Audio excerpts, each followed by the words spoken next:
નમસ્કાર મિત્રો, જંગલી જડીબુટ્ટીઓનો પરિચય કરાવતી આ અદ્ભુત ચેનલમાં તમારું ફરી એકવાર હાર્દિક સ્વાગત છે। આજે આપણે નવી જ વનસ્પતિ અને નવી જ ઉર્જા સાથે મળવાનું થયું। આજે જે વનસ્પતિનો પરિચય હું તમને આપવાનો છું એ વનસ્પતિ ખાસ કરીને જેને દાંત દુખતા હોય, જેને પાયોરિયાની તકલીફ હોય, દાંતમાં રસી થઈ જતા હોય એના માટે, અને જેને વાળ સફેદ થઈ ગયા હોય એને ફરીથી કાળા કરવા હોય એના માટે આ વનસ્પતિ એકદમ રામબાણ કહો તો રામબાણ એવું કામ કરશે મિત્રો। માટે આ વિડીયો અંત સુધી જોજો। હું તમને એનો સંપૂર્ણ રીત બતાવવાનો છું કે આ કેવી રીતે તમે આનો ઉપયોગ કરી શકો। સારું, હવે આનો હું જો તમને નામનો પરિચય આપું તો આને આપણે ગુજરાતીમાં ગળી કહીએ છીએ, બરાબર। જ્યારે સંસ્કૃતમાં આને નીલી અથવા નીલિની કહે છે, જ્યારે એને હિન્દીમાં નીલ કહે છે, અને આનું બોટનિકલ નામ ઇન્ડિગો ટિંક્ટોરિયા છે। અંગ્રેજીમાં આને ઇન્ડિગો કહેવાય છે।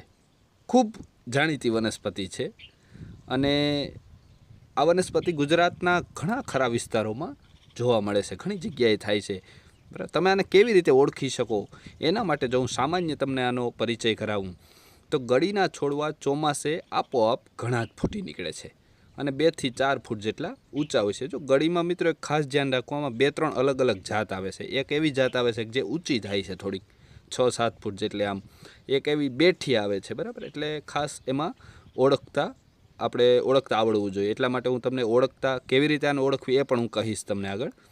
એમાં ચો તરફ ઘણી શાખાઓ નીકળે છે અને પાન ઘેરા લીલા કે કાળાશ પડતા હોય છે। ગળીના પાન સરપંખો હોય ને એને, એ વનસ્પતિ હોય ને, સરપંખો નામની એક વનસ્પતિ આવે છે, એને મળતા આવતા હોય છે એના પાન। એટલે એમાં ઘણાને ભૂલ થઈ જાય છે એમ કે આ સરપંખાને ગળી કહી દે, ગળીને સરપંખો કહી દે, એવું બની શકે એમ। ફૂલ થોડાક એના રતાસ લેતા પીળા રંગના હોય છે અને શીંગો છે ઝીણી ઝીણી લાંબી અંદરથી વળતી હોય એવી હોય છે। આનો સામાન્ય હવે મિત્રો જો તમારે ગળી ઓળખવી હોય કે આ ગળી જ છે, સરપંખો નથી, એના માટે શું કરવાનું ખબર? એક હું સુંદર રીત તમને બતાવું છું।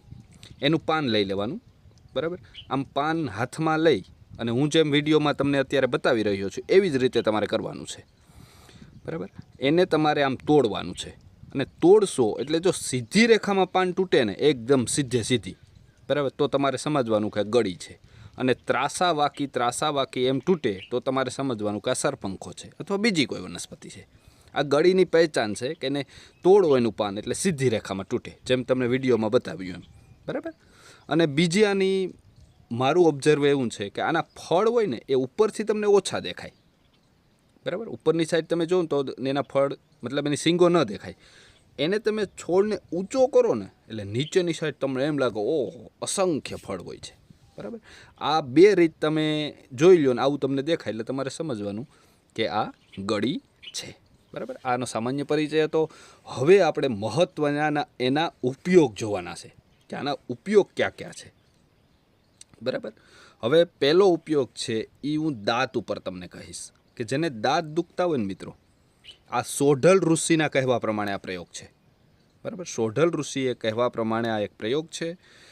એણે એમ કીધું છે કે જેના દાંત દુખતા હોય અથવા એને પાયોરિયા થયા હોય, બરાબર, રસી નીકળતા હોય, તેણે ગળીનું મૂળ લઈ લેવાનું, તેને વારંવાર ચાવવાનું।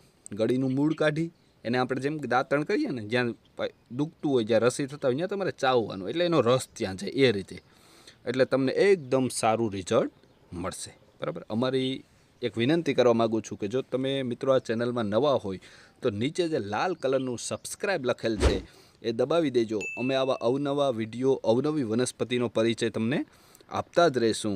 અને એક ખાસ બીજી વિનંતી કે જો તમને આયુર્વેદ પ્રત્યે રસ હોય તો એક કોમેન્ટમાં એવું લખજો જય આયુર્વેદ, જેથી ખબર પડે કે આયુર્વેદના રસિકો પણ છે દુનિયામાં। સારું, હવે એનો મહત્ત્વનો ઉપયોગ જેની તમે ઇંતજાર કરો છો એ ઉપયોગ છે વાળ સફેદ કરવા માટે, બરાબર। રાતોરાત નહીં થાય એ તમને હું અત્યારથી કહી દઉં, બરાબર। તમે એમ છો કે આજે લગાડ્યું કાલ સોરી મિત્રો કાળા કરવા માટે, બરાબર, રાતોરાત નહીં થાય, બરાબર। એટલે એ ધ્યાન રાખજો, આયુર્વેદમાં રાતોરાત રિઝલ્ટ ન મળે। ગળીના પાન લઈ લેવાના, એને સૂકવી નાખવાના, એનો ભૂકો કરી નાખવાનો, બરાબર। 2-3 દી સુકાય એટલે ભૂકો થઈ જાય વ્યવસ્થિત। તેમાં થોડું પાણી અથવા દહીં નાખી દેવાનું અને લેપ જેવું બનાવી દેવાનું, બરાબર. આ લેપ તમારે માથામાં લગાડવાનું છે, આમ જેમ આપણે મહેંદી લગાવીએ એમ જ. આ સફેદ વાળ તમારા ધીરે ધીરે કાળા કરી દેશે, પણ આ તમારે થોડુંક લાંબો સમય પ્રયોગ કરવો પડશે. આ પ્રયોગ 2 થી 3 મહિના કરવો પડશે અને આંતરે એમ દરરોજ નહીં, બરાબર. 5 દી લગાડ્યું તો 5 દિવસ પાછું લગાડો, 5 દિવસ પછી પાછું લગાડો. આવી રીતે તમે પ્રયોગ કરશો તો તમને ખૂબ સારું રિઝલ્ટ મળશે, એ 100% હું ગેરંટી આપું છું, બરાબર. અને ત્રીજો આનો ઉપયોગ છે, આ મિત્રો વનસ્પતિ છે ને એ બેસ્ટ રક્તશોધક વનસ્પતિ છે.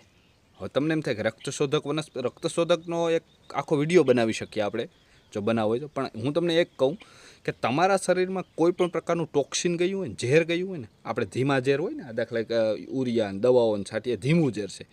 આ ઝેરને તમારે બહાર કાઢવા માટે, બરાબર, આ વનસ્પતિના પંચાંગનો ઉકાળો 7 દિવસ સુધી 100 ગ્રામ જેટલો લેવો, બરાબર. આનું આખું પંચાંગ એટલે હવે તમને ખબર હશે, તમે આયુર્વેદમાં રસ ધરાવો છો એટલે, બરાબર.